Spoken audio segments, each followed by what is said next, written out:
Du jury, on va saluer également.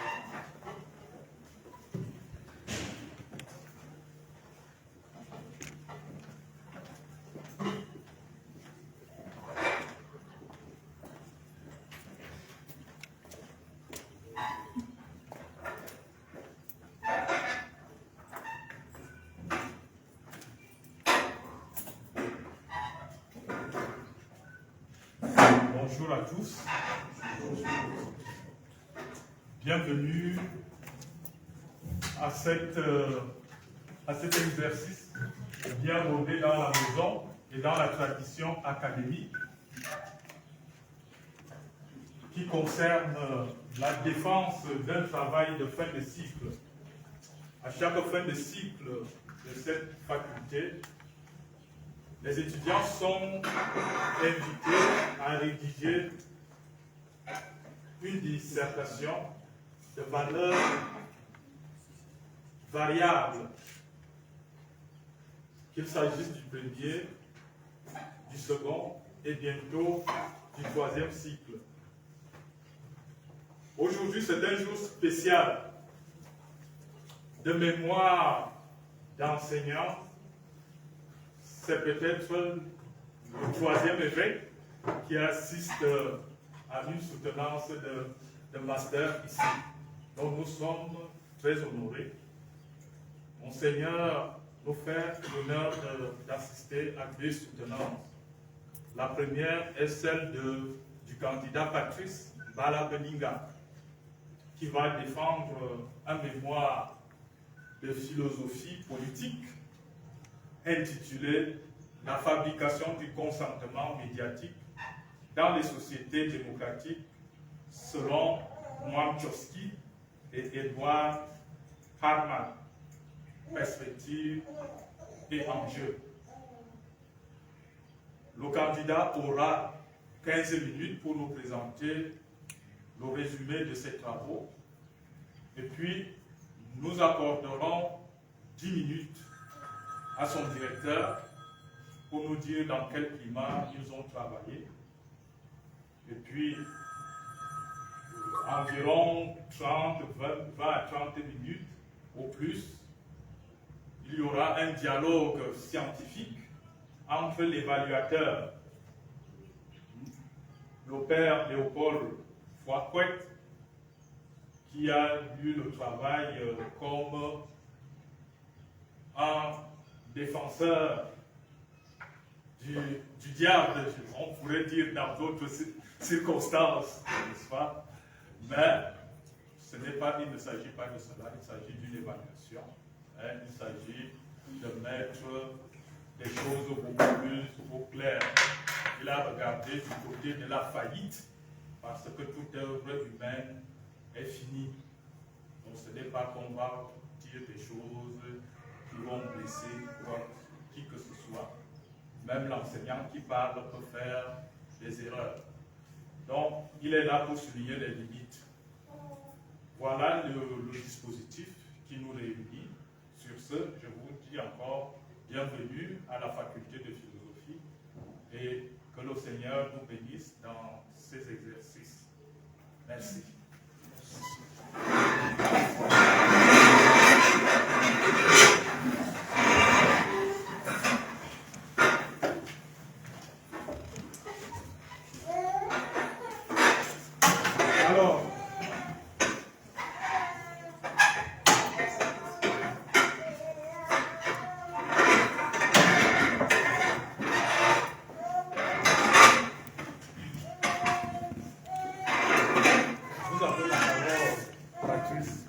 Bala Belinda pour nous présenter en 15 minutes. Merci. Monsieur le Président du jury, Messieurs les membres du jury, Monseigneur Ephraim Joly, Mesdames et Messieurs, c'est avec un grand respect et une vive reconnaissance que nous vous présentons aujourd'hui les résultats de notre travail de recherche intitulé « La fabrication du consentement dans les sociétés démocratiques » selon Noam Chomsky et Edouard Herman, perspectives et enjeux.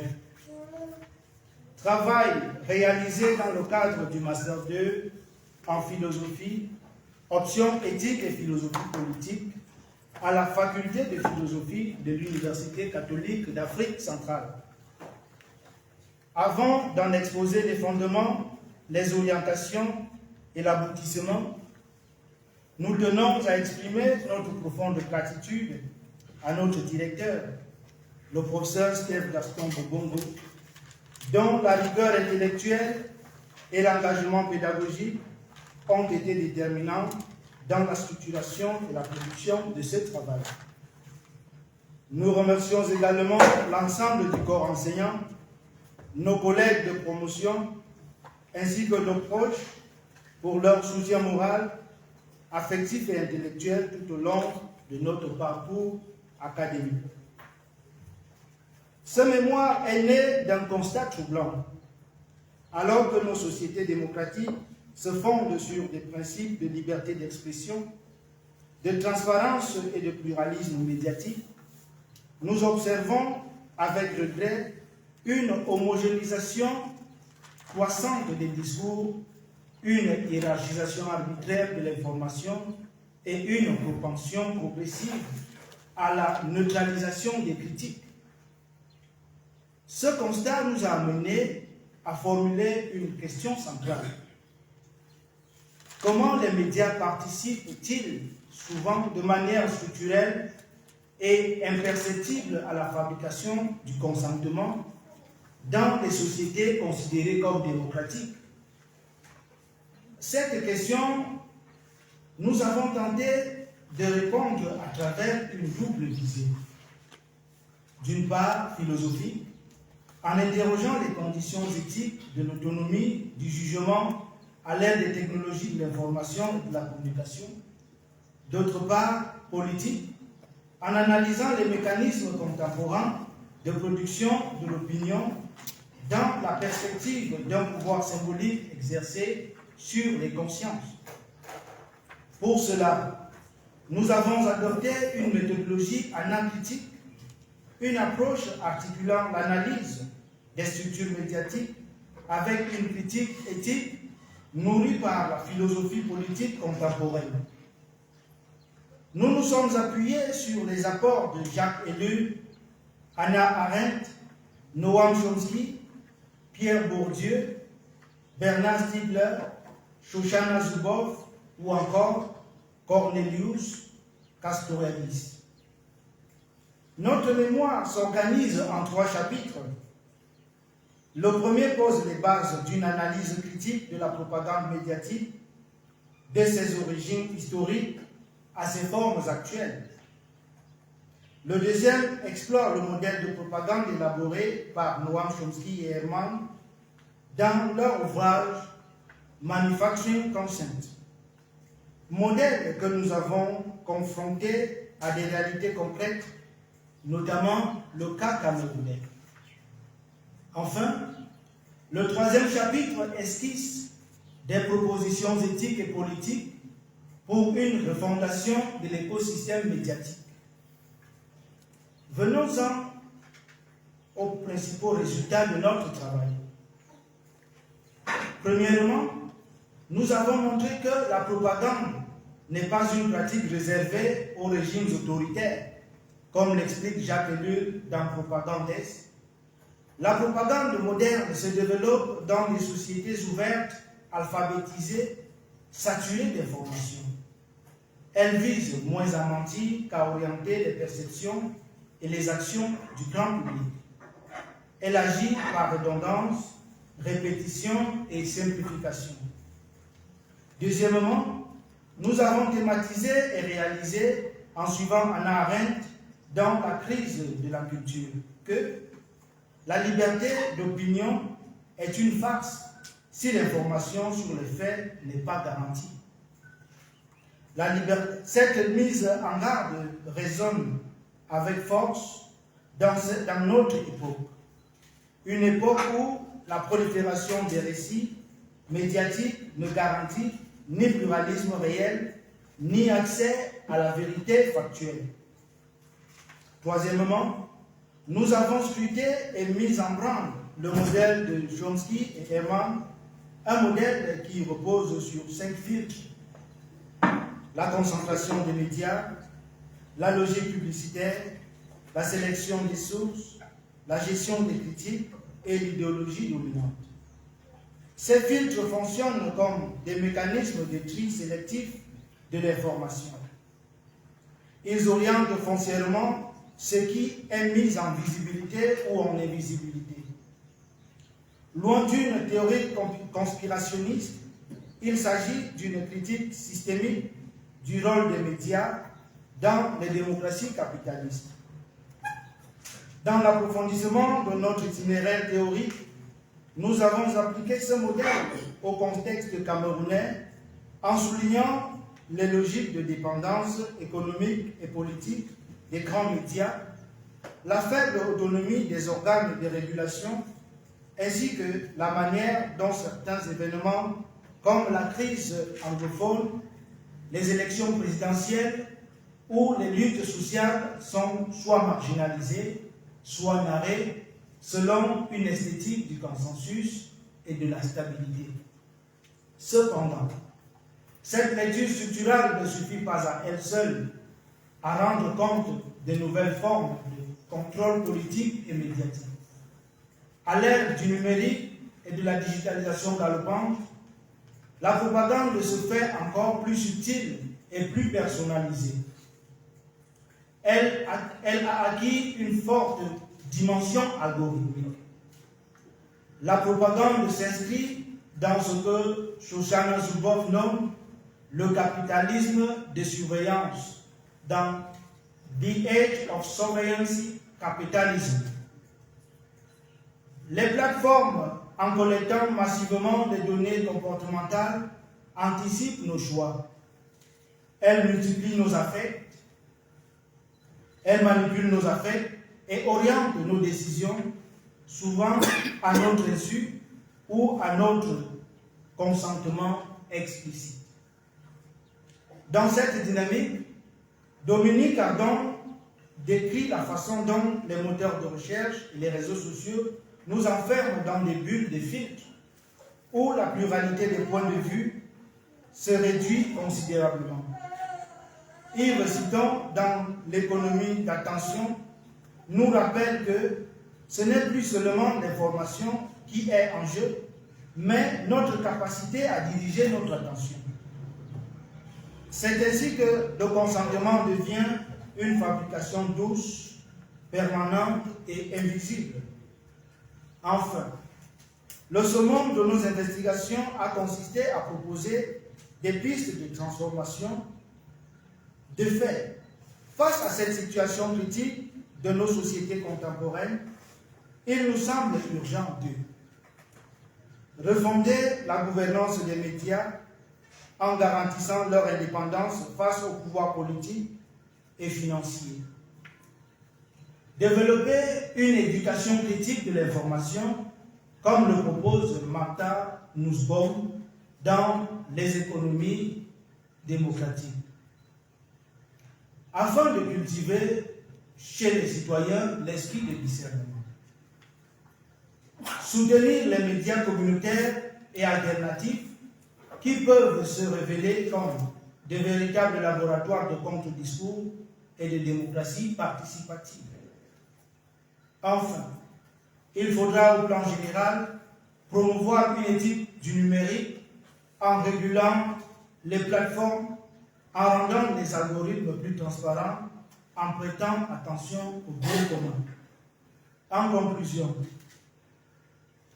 nous soutenons que la démocratie ne saurait se réduire à des procédures électorales. La démocratie implique un espace public libre et critique, une sphère où l'information n'est ni manipulée, ni filtrée selon les intérêts dominants. Pierre Bourdieu, sur la télévision, parlait d'un fasting. Une pensée rapide, formatée pour les médias. À l'heure des réseaux sociaux, cette tendance s'est exacerbée. Or, comme nous le rappelle Cornelius Castoriadis, dans l'institution imaginaire des sociétés, l'autonomie démocratique suppose que les citoyens soient capables de se donner leur propre loi après délibération.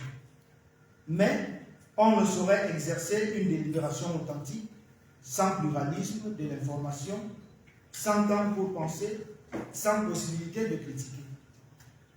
Ce travail, s'il apporte des éléments de compréhension, ouvre également la voie à des recherches futures.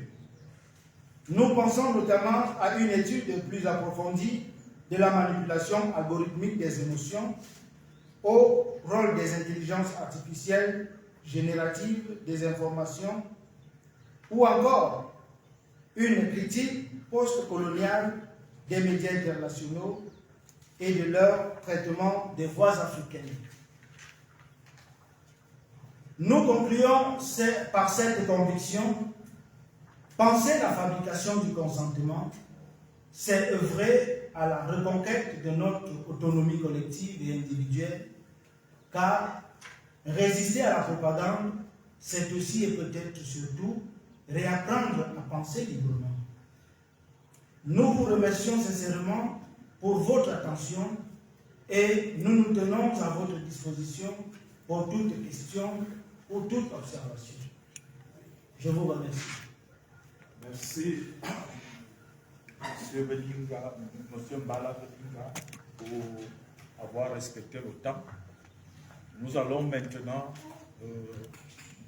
passer la parole au père doyen, superviseur de ces travaux, pour nous dire dans quel climat, comment et quel type de candidat vous avez été pendant votre collaboration dans l'élaboration de votre chef d'œuvre. Merci, professeur. La fabrication du consentement médiatique dans les sociétés démocratiques selon Noam Chomsky et Edouard Herman, concepté en jeu. Grande ma joie de voir l'aboutissement de ce travail assez ambitieux qui a procédé au décryptage, au décortiquage d'un champ peu pratiqué dans notre faculté, celui de la médiation et de la médiatisation dans un contexte politique. En remercions M. Mbala pour ce travail. Le travail est plein d'originalité, de promesses heuristiques. Au départ, je ne comprenais pas bien, je l'avoue, très bien, parce que je ne suis pas très spécialiste de ce domaine. Et je ne voyais pas les dessous heuristiques, ainsi que les implications épistémologiques de ce travail. Et progressivement, il y a eu une intelligibilité des process et une traçabilité un peu, et j'ai arrivé à comprendre un peu de quoi les enjeux réels du travail. Alors, le candidat, le climat de travail a été parfait, hein, pas d'accroche. Il y a eu des difficultés liées à la bibliographie parce que le sujet est tellement recherché. Dans la formulation de son travail, il n'y avait pas de bouquin. Même son livre, on l'a cherché sur Internet et au pays à niveau étranger. Alors l'autre difficulté, c'était les multiples charges, avec les charges académiques, heuristiques et administratives. Ce n'était pas toujours facile pour les corrections, donc il fallait attendre. On a attendu, donc tout s'est bien passé. Donc je note sa patience, mais surtout sa promptitude. Parce que quand je corrigeais, j'appelais le lendemain ou le surlendemain pour voir le travail. Il a attendu parfois pendant des temps. Donc cette assiduité-là est intéressante. Dans le travail, et on a opéra préciosissima. 93 pages, vous allez voir, bibliothèque 6 pages, bibliographie. Les citations intégrées sont nombreuses. Hein. On va compter une 300aine par là. Les citations. Alors, il apprend la méthodologie anacritique, je ne savais pas c'est quoi. Donc, en fait, c'est analytique et critique. Donc, anacritique, ceux qui ne connaissent pas, c'est ça. Anacritique. Ça veut dire analytique et critique. Ce n'est que ça, parce que il y a l'embryomanie épistémique de nos jeunes étudiants. Alors, il y a l'équilibre entre les parties chapitre 1, chapitre 2, chapitre 3. Le thème original. Donc, l'investigation est à la frontière de la philosophie politique, de la politique, des sciences de la communication, de la sociologie politique et des sciences sociales de la communication. Donc, la sociologie de la communication. Donc, on voit bien l'interdisciplinarité, la multidisciplinarité. Alors, j'ai remarqué aussi dans le travail une forte problématisation et une puissance analytique à travers les thématiques soulevées. Alors, j'ai découvert une chose que je ne connaissais pas. C'est lui qui me l'a apprise. Et curieusement, un autre étudiant me l'a appris aussi. C'est la question de l'effacement, de l'invisibilisation de la réalité. C'est lui qui m'a appris ça. Donc, on apprend toujours, même si tu es professeur. L'invisibilisation, c'est quoi? Je vais prendre un exemple très simple. Il y a la guerre, quelque part. On vous présente à la télévision d'autres images, disons qu'il y a la paix là-bas. On vous présente les maisons bien bâties. On invisibilise la réalité réelle. Mais on montre une autre réalité. Donc on procède par effacement de la réalité pour présenter une réalité hétérologique. Et ça arrive dans beaucoup de cas. Et chez d'autres étudiants, en cas ça, j'ai découvert cette invisibilisation dans la dimension culturelle et consort, la dimension aussi populaire, les peuples, les nations. Au lieu de présenter la vraie culture d'un peuple, on l'invisibilise et on présente autre chose. Disons que c'est ce peuple. Donc merci, hein, là tu m'as enseigné. Donc ça veut dire que demain, c'est la plus important. Donc, cette fabrication des contenus médiatiques était un véritable gain spéculatif. Donc le candidat a démonté le plan du fonctionnement médiatique dans la société contemporaine, surtout au Cameroun par exemple, quand sort la manière de vendre, de donner l'information, de ces illustrations sont très intéressants. Et les thèmes en vogue, et en réfléchissant donc, je suis en train d'écrire un bouquin sur l'invisibilisation avec la dimension de l'auto-invisibilisation. C'est-à-dire que quelqu'un peut se cacher et présenter une autre face de lui-même pour qu'on ne le découvre pas. Après, il présente maintenant ce qu'il était à la fin. C'est moi maintenant qui ai créé l'auto-effacement. Je me fasse dans la recherche. Donc, la recherche continue. Vous voyez bien qu'avec ce mémoire, nous avons eu un point heuristique assez intéressant. Donc, je serais très heureux pour la plus de cet itinéraire. Ce sont les décisions que va donner le jury. Il y a les principes d'éducation aux médias qui sont importantes aussi. Il y a un flux médiatisationnel très important, mais il y a aussi l'alphabétisme. Donc, beaucoup de gens utilisent les médias sociaux, par exemple, mais ils sont des purs analphabètes. Ils ne connaissent rien des questions médiatiques, mais ils surconsomment les médias. Donc, il y a ce décalage dans cette tension-là. Donc, les flux informationnels multiples portent les gens dans le flou personnel. Mais on arrive donc à ce que certains appellent l'homme fluide, l'homme fluctuant. Donc, il propose donc le développement de la conscience critique, c'est très important, et du discernement politique. Donc, voilà un peu ces éléments. Mais je vais poser d'abord des questions. Il a commencé à y répondre. J'avais souhaité que le candidat nous évoque, et je lui pose donc la question de l'IA. C'est parce que, vous voyez, on a montré le pape dans la basilique, c'était pas lui. Mais on te fabrique une information qui n'existe pas. Mais l'information est très bien donnée. Donc, quelle est un peu la place de l'IA dans cette fabrication de consentement? On présente dans un pays, je disais aux jeunes, on mettait que ce pays-là a gagné la Coupe du Monde. On a monté les demi-finales. Le pays avait gagné la Coupe du Monde. Le pays n'a jamais passé par la Coupe du Monde. Mais tout le pays a acclamé. Donc, on ne le cite pas du contemporain. Donc, c'est catastrophique. Mais le pays vit de ça. Ils savent qu'ils sont détenteurs de cette Coupe du Monde. Et la prochaine Coupe du Monde, on montrera d'autres médias pour donner qu'ils sont en train de remettre la Coupe du Monde. C'est l'IA. Donc, quelle est la place de l'IA dans ce jeu de fabrication de consentement, donc de création de contenus médiatiques non authentiques, mais qui deviennent des contenus acceptés par tout le monde. Et les gens vivent de cela. Donc la deuxième question, c'est un peu l'applicabilité du modèle. Le modèle est bien élaboré et il a été bien explicité.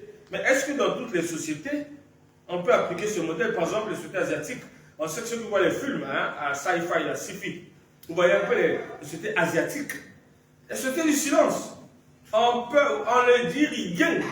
La société de l'omerta, mais aussi la société de l'honneur, la culture, au nom de l'honneur, hein, au nom de l'honneur, on est obligé de transformer les questions médiatiques. Donc, ces sociétés-là, je ne sais pas ce que tu vas en sentir par rapport à cette question, la question de l'IA et peut-être de l'applicabilité extra-occidentale et même extra-africaine. Voilà, Monsieur le Président. Ok. Je ne sais pas si M. Malavedinga a une réaction par rapport aux questions que le professeur vous a adressées. Merci, président du jury. Merci, directeur du mémoire. Dites monsieur le président du jury. Merci, monsieur le directeur. Monsieur le Allez, directeur du ici. mémoire. Oui, merci. Merci pour vos questions qui, n'est-ce pas, vont venir faciliter la compréhension plus élaborée à ces questions. Alors, concernant l'intelligence artificielle, nous pouvons dire qu'à travers l'intelligence artificielle et à travers les algorithmes, l'information doit être soumise à la législation afin qu'elle puisse être contrôlée. Parce que si l'information, on la laisse encore telle que nous sommes actuels, telle que nous pouvons le constater dans nos sociétés actuelles, si elle n'est pas mise ou encadrée par la loi, nous allons dans tous les sens. C'est la raison pour laquelle les États doivent légiférer sur l'encadrement des algorithmes afin qu'elles puissent être contrôlées. De la manière dont elles traversent l'information, elles peuvent également jouer un rôle inverse si elles sont soumises à cette loi.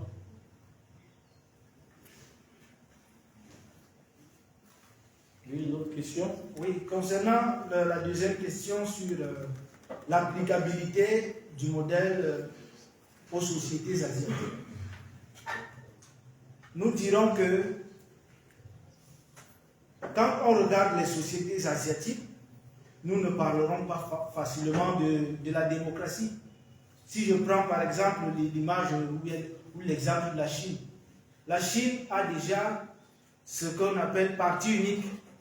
Et dans un parti unique, ce n'est qu'une seule idéologie. Et dans l'idéologie, je pense ma foi que les filtres sont déjà bien ancrés dans cette idéologie.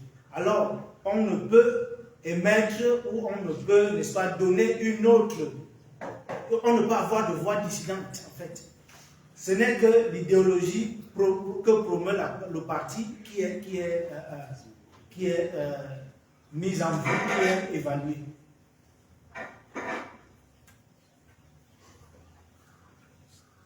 C'est bon? Oui, sinon ça va, oui, mais c'est bon. Je crois qu'il comprend bien. En expliquant, il comprend mieux encore sa propre théorie. Merci. D'accord. Je vais maintenant me tourner du côté de l'évaluateur. J'espère qu'il a des œillères pour ne pas entendre ce qui s'est passé, parce que je ne voudrais pas qu'il soit influencé de quelque manière que ce soit par ce qui a été fait, parce que c'était entre collaborateurs. Et maintenant, nous attendons de lui une évaluation, je ne vais pas dire objective, mais qui tend vers l'objectivité par rapport à ce travail-ci. Je sais que sa tâche est ardue en ce moment de la prolifération d'autres formes d'intelligence qui se disent concurrentes de l'intelligence humaine. Ce n'est pas évident et il se pose des problèmes au niveau de la relation académique dans la recherche, la place de l'IA, que ce soit des enseignants, que ce soit des étudiants, nous sommes embarqués dans une aventure qu'on ne peut pas, dont on ne peut pas prévoir clairement l'issue. Alors jouer les arbitres, ce n'est pas évident. Mais vous, en homme expérimenté, en pasteur chevronné, en meneur d'hommes établi et en philosophe aguerri, je sais que vous vous êtes bien en sortis. Déroulez-nous sans cacher quelque chose de ce que vous avez eu à faire, du ressenti que vous avez eu en évaluant ce travail. Vous avez la parole. Merci, Monsieur le Président du jury. Soyez assuré que ce que j'ai écouté, de l'autre côté, n'a pas fabriqué quelque influence. La fabrication du consentement dans les démocraties selon Noam Chomsky, Aristote et ma perspective et enjeu. J'ai lu avec intérêt ce travail. J'ai aussi eu à découvrir beaucoup de choses, à grandir heuristiquement. Et vous savez, quand on grandit, on peut aussi de temps en temps rencontrer des obstacles, cogner le pied, se relever, ce que j'ai essayé de faire en lisant ce travail. Intéressant, à plus d'un titre, dans un monde où règne un quatrième pouvoir qui était censé limiter, du moins sans croire Montesquieu, qui était censé limiter les autres pouvoirs, mais qui se trouve être non plus en train de limiter ces autres pouvoirs, mais être au service de ces autres pouvoirs. D'où l'intérêt de ce travail. Ensuite, dans un monde où règnent, abondent les théories complotistes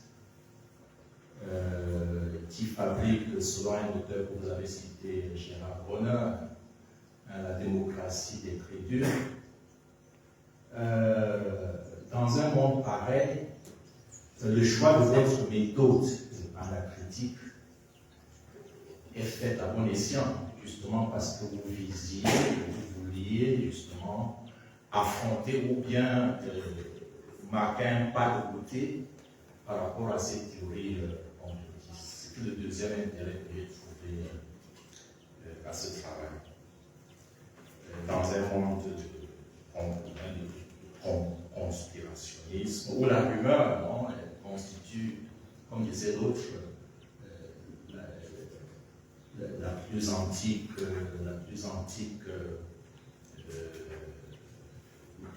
moyen de propagande médiatique. Les enjeux, vous les avez, enjeux et perspectives, vous les avez trouvés en essayant de contextualiser le modèle de la propagande analysé par Chomsky et Herman au cas camerounais. Ce qui justifie dans le deuxième chapitre de votre travail, dans une des parties où, sur 3 titres, 3 fois résonne le Cameroun. Dans cette contextualisation, donne un crédit à votre travail. Et puis, j'ai découvert en parcourant votre bibliographie et en lisant les auteurs que vous avez cités, que nous avions une affinité de lecture. C'est-à-dire que la plupart des auteurs que vous citiez sont ceux avec qui je flirte souvent, ce qui n'est pas sans conséquence dans cette relation. Alors, la présentation matérielle, l'expression écrite, font que la lecture est facile. Il y a quelques coquilles, mais ça coule. On lit facilement votre texte avec une sorte de plaisir de la lecture, comme dirait Barthes. Absence relative de faute, relative, ça veut dire qu'il y en a quand même. Je ne vais pas m'y attarder. Je pourrais vous prêter ma copie pour que vous puissiez introduire, si vous voulez publier un jour, on ne sait jamais, le travail pour que vous puissiez bien nettoyer vos copies. Méthodologiquement parlant, et du point de vue de la rigueur académique, j'ai constaté que plusieurs auteurs sont cités dans votre travail, mais absents dans la bibliographie. Et pas des moindres. Et je comprends, en tant qu'enseignant de méthodologie, je me dis, le modèle méthodologique que vous avez adopté vous a pas facilité la reprise en bibliographie de tous les auteurs que vous avez eu à citer dans votre travail.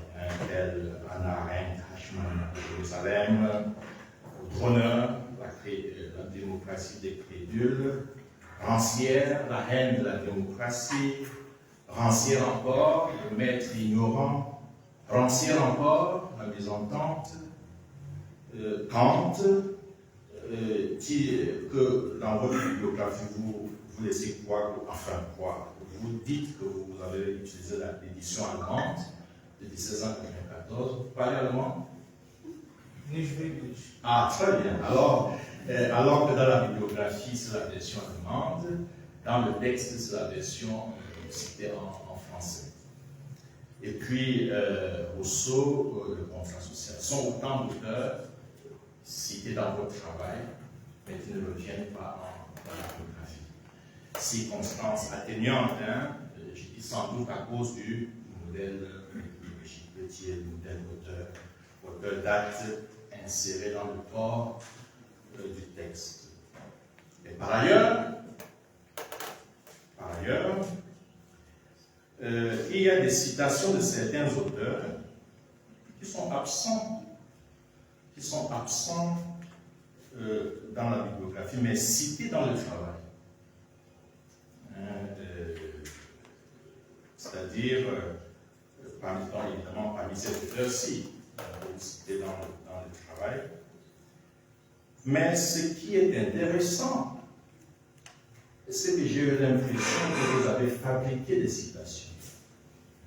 La fabrication, sentiment, sans doute alors vous apportez à la fabrication des citations, surtout que, comme je l'ai dit, c'est des auteurs avec qui je flotte, que vous avez lus, c'est des auteurs dont j'ai les ouvrages.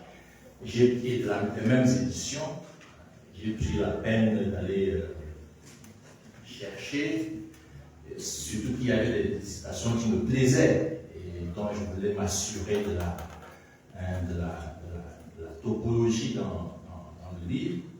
J'ai vu qu'il y a beaucoup de citations qui ont été fabriquées. Bon, j'en ai nommé quelques-uns.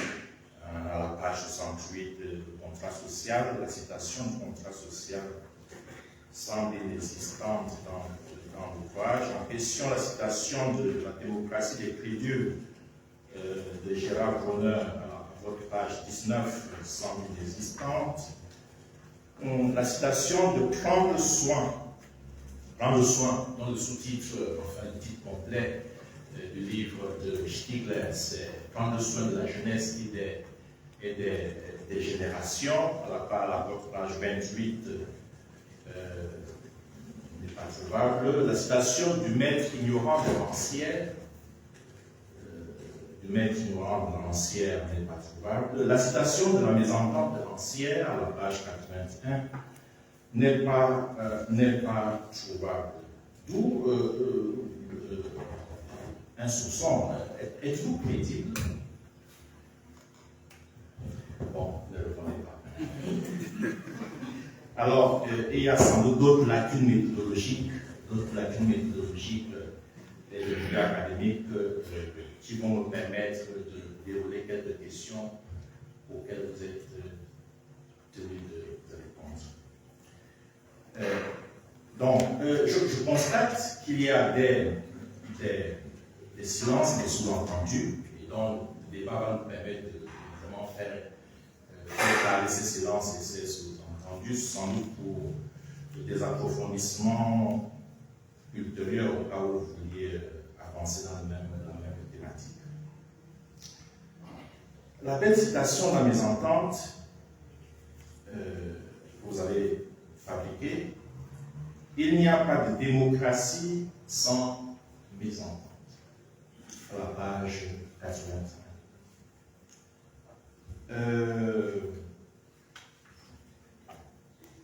Vous avez étudié la fabrication du consentement dans les démocraties.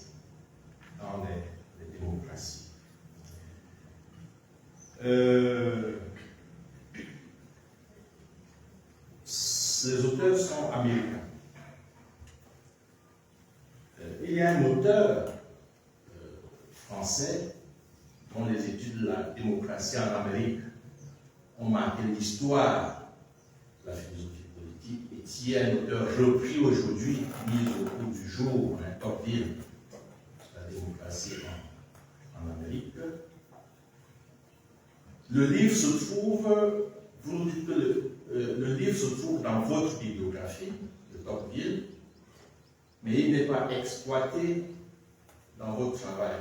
En tout cas, nulle part dans le travail, il n'est cité. Alors que ça aurait été un auteur important pour élucider la notion de démocratie dont il est question chez Chomsky et Herman. Et on sait que, justement, Tocqueville était déjà intéressé à cette question de la Grèce dans la démocratie en ne fût-ce que pour critiquer certains débordements de la démocratie, c'est-à-dire, vous voyez bien que l'égalisation des conditions allait conduire vers un individualisme, et la presse avait charge de remédier à cette dérive démocratique. Alors la première question, quand vous dites la fabrication du consentement dans les démocraties, est-ce que on peut parler aussi d'une fabrication des consentements dans des régimes non démocratiques?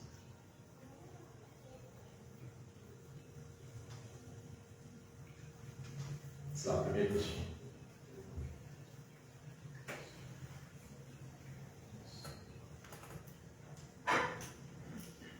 Votre réponse me permettra de...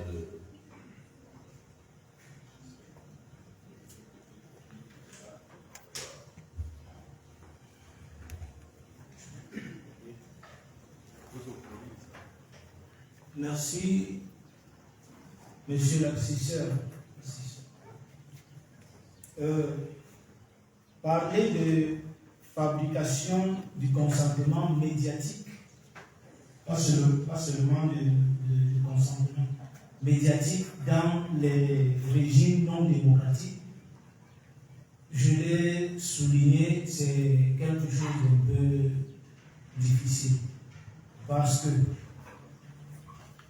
les 5 filtres que nous avons cités avec Noam Chomsky sont déjà comme intégrés dans les systèmes autocratiques. Alors, tout est bâillonné. La presse ne suit qu'une seule idéologie. La presse ne suit qu'une seule ligne éditoriale.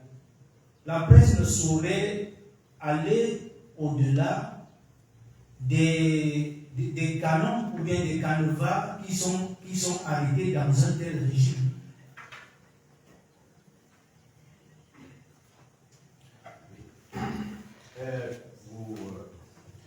Vous avez appliqué le modèle de cette propagande médiatique au cas du Cameroun. Ce qui laisse sous-entendre que le Cameroun est un exemple de démocratie. C'est ça? Alors, j'ai remarqué que vous n'avez pas pris quelques précautions scientifiques pour dire dans quelle mesure est-ce que le Cameroun est un exemple de démocratie, susceptible de convenir aux analyses de Chomsky et Herman. Comment vous répondez à ces gens de questions? Parler que le Cameroun est un exemple de démocratie, je ne l'ai pas fortement souligné. Je pense que quand je parlais de la démocratie en Afrique, je mettais en vue beaucoup plus le système de fonctionnement, surtout encore plus basé sur les filtres. Parce que nous pouvons le constater à travers nos médias que dans la plupart, ce n'est que l'idéologie peut-être du pouvoir ou bien de ceux qui, n'est-ce pas, de ceux qui ont ces sociétés médiatiques-là qui est promue. Parlant justement de cette filtre-là, dans l'introduction à votre deuxième chapitre, je pense à la page 35, vous promettez de détailler ces filtres-là, ces 5 filtres. Et on voit justement que vous revenez pour détailler ces 5 filtres à la page 42. Seulement, le détail consiste que chaque filtre a un paragraphe. Chaque filtre a un paragraphe en guise de détail. Encore d'ailleurs que ce détail minimal est vite contaminé par l'empressement que vous avez à contextualiser au cas du Cameroun. Donc c'est un point sur lequel vous devez aller davantage détailler comme vous l'avez promis dans votre introduction. Mais justement,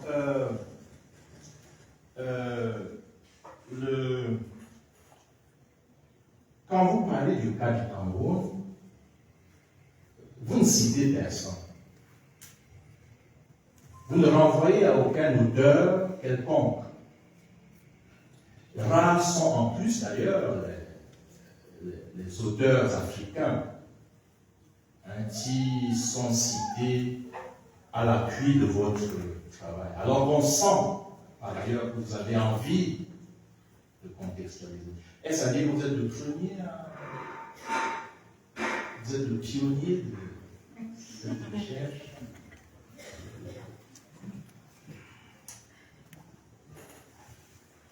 Il y a Gilbert qui apparaît quelque part, la critique de la raison nègre, mais ce n'est pas une philosophe, bien un penseur des médias. Sauf si ça vous a échappé, on peut comprendre. Alors, la fabrication du consentement médiatique, les médias ne sont pas pareils. Les médias ne sont pas pareils. Tocqueville, quand il écrit, le cinéma vient à peine d'être inventé. Chomsky, quand il écrit, il y a déjà eu le cinéma, photographie, la radio, la télévision, etc. Mais il y a des médias qui misent avantage sur les écrits, la presse écrite par exemple, et qui misent avantage sur les images. Est-ce que la fabrication du consentement médiatique est pareille d'un média à l'autre? Quand on sait surtout qu'un McLuhan, le média, c'est le message. Je ne dirais pas que la fabrication du consentement est différente d'un média à l'autre. La fabrication du consentement reste à la base fabrication. Alors, ceci évolue de la façon dont, ou bien avec la vitesse par laquelle ces médias sont diffusés. Je prends l'exemple des réseaux sociaux, surtout de nos jours où ça court très vite. Quelqu'un peut être derrière sa caméra, il divulgue une information qui n'a ni tête ni queue. Par contre, et il balance sur la toile. Par contre, au niveau par exemple au niveau de la presse écrite, ça va prendre du temps pour que cette information se propage à travers le monde. Donc, c'est pourquoi je dis c'est par étapes en fait. C'est la presse écrite n'aura pas la même vitesse de propension de la fabrication du consentement que les réseaux sociaux. Oui, Qui offre une piste alternative. Mais étant donné justement que ces réseaux sociaux sont aujourd'hui utilisés même dans les pays à partie unique, je reviens à la question qu'on a évoquée tout à l'heure, non? Est-ce que vous ne trouvez pas justement que dans ces pays où déjà les réseaux sociaux ont un certain impact, que la fabrication du consentement médiatique a quelques effets? Professeur, je n'ai pas bien suivi la question. Est-ce que vous pouvez la reprendre, s'il vous plaît? Oui, tout à l'heure vous disiez que dans certains pays à partie unique, on ne peut pas pratiquement parler de fabrication du consentement médiatique. Mais justement, avec les réseaux sociaux qui sont aussi utilisés dans ces pays-là, est-ce qu'il n'y a pas une brèche qui s'ouvre? Merci pour la question comme ça. Alors, j'ai eu une discussion, je pense en classe, avec un camarade. C'est au niveau de chaque État, c'est chaque État qui, c'est comme une police dans ce qu'on appelle, dans les médias. Alors, on filtre ce qui doit entrer chez nous. À partie unique, le parti unique, c'est lui qui impose ce qu'il veut dans son territoire, ou bien le gouvernement impose ce qu'il veut dans son territoire. On ne va pas laisser entrer tout ce qui est sur la toile. Je prends l'exemple. Nous avons, par exemple, dans les téléphones ou même les ordinateurs, on a une application qui permet de télécharger d'autres applications qu'on appelle Play Store. Par exemple, dans Play Store, ce sont des mesures gouvernementales qui permettent que cette application ou l'autre n'entre pas dans notre territoire. Donc on ne peut pas, dans un pays qui a une idéologie de parti unique, tout accepter parce que tout est légiféré, tout à la base est légiféré. Oui. Quant aux sources, avant Chomsky, il y a eu un auteur qui a écrit Manufacturing Consent. Bravo. En 79. ne sais pas si Chomsky est un le cite. C'est vrai qu'il étudie dans le cadre des classes sociales, non, qui travaillent dans les usines. Mais il a écrit ça quand même avant le même titre. Hein. Sans vous avez le Kafievski. Sinon, ce sera important de faire une confrontation, au moins pour que ça ne paraisse pas des titres homonymes, non? Et donc, il conviendrait surtout de l'un introduit avant l'autre. Ok. Merci, monsieur l'assesseur.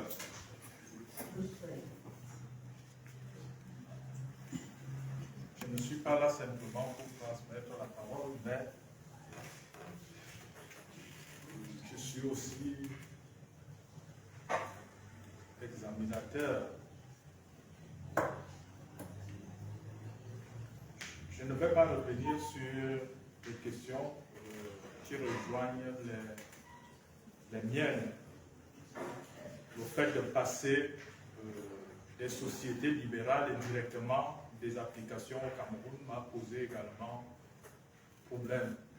Je l'ai noté ici. Mais je reviendrai sur des préoccupations premières qui ont marqué ma transmission de la parole tout à l'heure à l'évaluateur.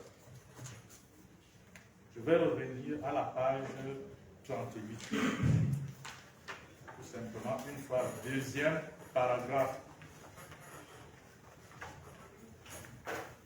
L'avant-dernière phrase. Je suis sûr que vous ne pouvez pas écrire comme cela, ou bien je ne comprends pas. Pour ces auteurs, la dépendance des médias à la publicité principale, moyenne de financement induit un biais structurel dans la sélection et la hiérarchisation de l'information. Vous-même disiez, peut-être que quand je dis comme cela, les gens vont me dire, je ne sais pas lire. Je ne sais pas si vous avez compris.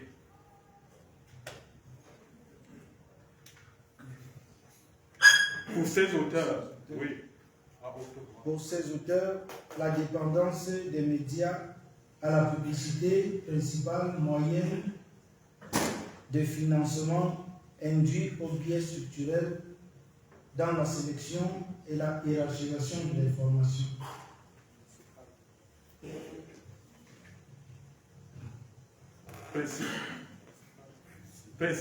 Principal moyen. Alors ça peut donner l'impression que c'est une intelligence autre qui a écrit. Vous ne pouvez pas écrire comme ça. Vous ne pouvez pas écrire comme ça. N'est-ce pas? Voilà. Vous ne pouvez pas écrire comme ça. Vous avez été notre étudiant, vous n'écrirez jamais comme ça. Donc il faut faire donc attention. Et là, nous engageons à demander systématiquement que les travaux soient déposés en version papier et en version électronique. Donc, c'était une petite remarque. Le jury va se retirer.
Moi, je suis là.